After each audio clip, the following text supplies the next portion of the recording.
Hello everyone, my name is Maham and today I'm excited to present to you my machine learning project which I have been working on as a part of my internship.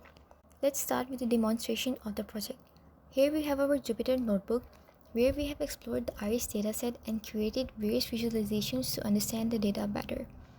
We start by importing the necessary libraries like pandas, matplotlib and seaborn. Pandas is used for data manipulation and analysis. Matplotlib is used for creating static, animated, and interactive visualizations in Python, whereas Seaborn provides a high-level interface for drawing attractive and informative statistical graphics. In the next step, we load the iris dataset and take a quick look at the first few rows to understand its structure. The dataset is loaded from a CSV file named iriscsv into the pandas data frame. The head function is used to display the first 5 rows of the dataset to get a quick overview of its structure. The dataset consists of 150 samples of iris flowers with features such as sepal length, sepal width, petal length, and petal width. Before we dive into the visualization, let us take a look at some basic information about the dataset to ensure everything is in order. First, we display the column names to verify they are correct. This helps us confirm that the dataset has the expected structure and that all columns are correctly named. Next, we display the basic information about the dataset, for which we use the info method that provides a concise summary of the dataset. We then display the value counts for the species column to see the distribution of different species in the dataset. This tells us how many samples belong to each species, which is important for understanding the class distribution in our dataset. We also display descriptive statistics to summarize the numerical features. The describe method provides summary statistics such as mean, standard deviation, minimum and maximum values for each numerical column. Finally, we check for any missing values in the dataset. By verifying this basic information, we ensure that our dataset is clean and ready for further analysis and visualizations.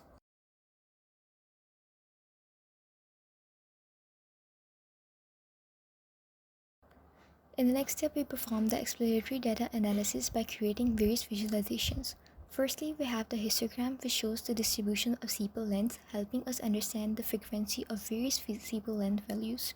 Here we have used many different functions like the hist function that is used to create a histogram, the figure function that is used to set the size of the figure, and the show function that is called to display the histogram. Secondly, we have scatter plots that shows the relationship between petal length and petal width, with distinct colors representing distinct species.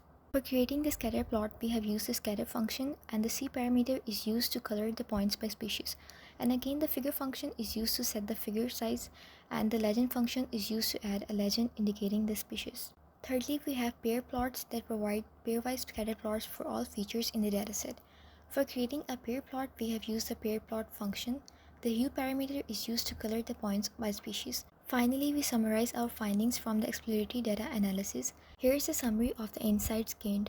After performing the exploratory data analysis on the iris dataset, we found several key insights.